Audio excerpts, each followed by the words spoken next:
dramatic incidents would drive home the importance of the Coast Guard in keeping America's harbors safe during wartime.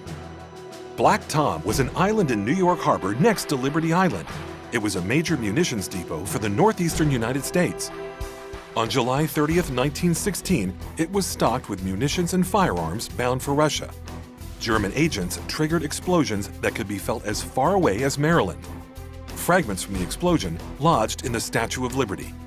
7 people died in the attack. I'm Heather Farley, Deputy Historian for the U.S. Coast Guard. The Coast Guard's duties would continue to grow during the war. In June 1917, the Espionage Act was passed, bestowing upon the Coast Guard the power to protect merchant shipping from sabotage, safeguard waterfront property, supervise vessel movements, and establish anchorages and restricted areas. It also gave the Coast Guard the right to control and remove people aboard ships.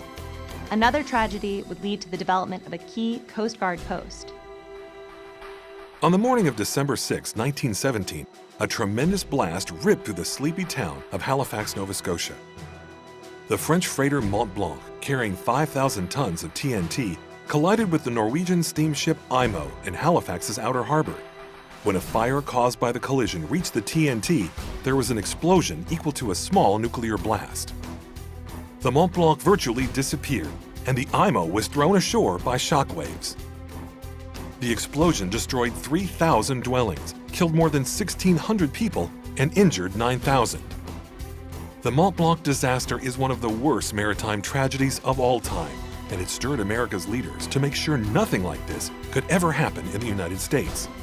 During World War I, Captain Godfrey L. Carden, commander of the Coast Guard's New York Division, was named Captain of the Port to supervise the safe loading of explosives in New York Harbor. For a period of 1.5 years, more than 1,600 vessels carrying more than 345 million tons of explosives sailed from this port. The captain of the port post was established in other U.S. ports during the war and remains an important post to this day. In 1918, Carden's division was the largest single command in the Coast Guard. It was made up of over 1,400 officers and men, 4 Corps of Engineers tugs, and 5 harbor cutters. The captain of the port post was established in other U.S. ports during the war and remains an important post to this day.